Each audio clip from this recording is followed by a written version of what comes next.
ladies and gentlemen. Today I would like to tell you one of the most controversial and interesting topics of our day is Brexit. It's number one topics in international relations, and it dominates the news cycle.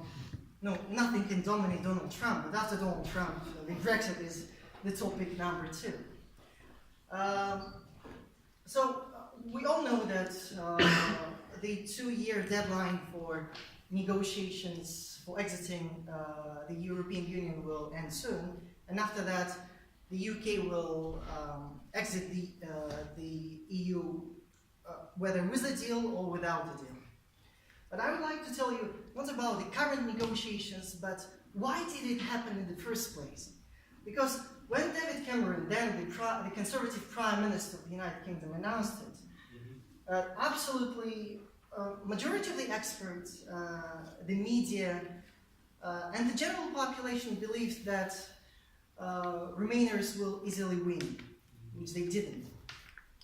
So I will give you a little bit of background what happened before that.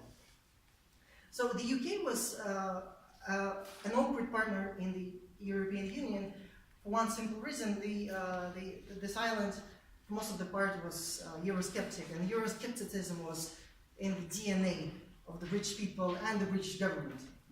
The UK did not participate in the common currency, UK did not participate in the Schengen area, and it did not participate in many other EU initiatives. Now, in the UK, the Conservative Party especially was known for its Euroscepticism. What happened next, in the early 90s, the UK Independence Party was created by Nigel Farage, a known Eurosceptic, but in the UK for a very long time he was considered as an outlier, somebody not important, and somebody who does not have political support or influence. When in 1997 the Labour Party came to power with the then Prime Minister Tony Blair, it was a neoliberal party with a very liberal positions on immigration. And at the time, the second wave of the EU enlargement happened, and a lot of Eastern European countries joined in the EU. And what happened is that there was a massive migration from the Eastern Europe to the United Kingdom, which gradually changed the perception of the British people towards the immigration. And after some of the people cannot find the jobs, or there was some, the economic crises came, the financial crisis of 2008, the Euro crisis, and the gradual increase in unemployment and increase in inequality changed the perception of the British people.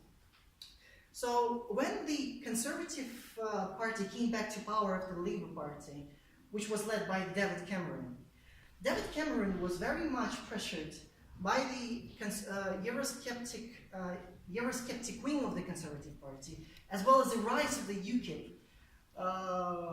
He was pressured, although he did not believe in Brexit, David Cameron was pressured to announce a referendum to exit the European Union. David Cameron, a very, I would like to say, very arrogant lad, who I think sincerely believed that he will easily win that referendum, announced it, and as we all know, the Eurosceptics, the leavers, the people who wanted to leave, easily won that, not easily, but they won the referendum.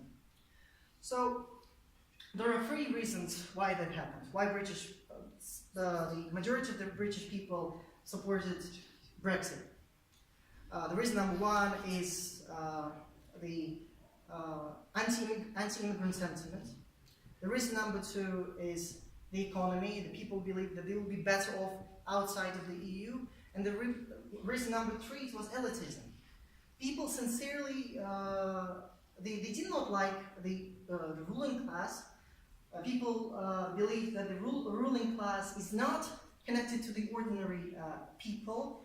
And many voted to get out of the EU simply because it was a protest vote. So these are the three major reasons why British people voted out. And I would like to tell you a little bit about the campaign itself. How did it go? What were the major figures? And how did they influence that very historical decision?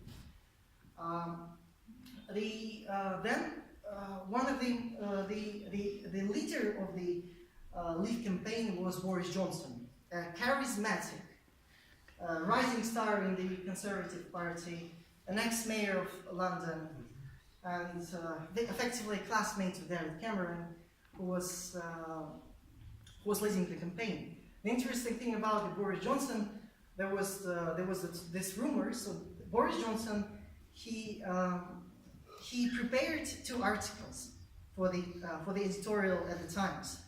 One article was for the pro-EU, and the other article was for the anti-EU. So at least for the last moment, he did not know which side he will be on, and then effectively he decided that he wants to join the Leave campaign, and I think his participation really improved the chances of the Leave campaign because the guy was really charismatic. Another thing about the Leave campaign is that they were better with the social media. They had very effective slogans like "Take back control." Leave campaign was telling about "Let's take back control." The EU effectively regulates everything. They control Westminster. They do this and so on, etc.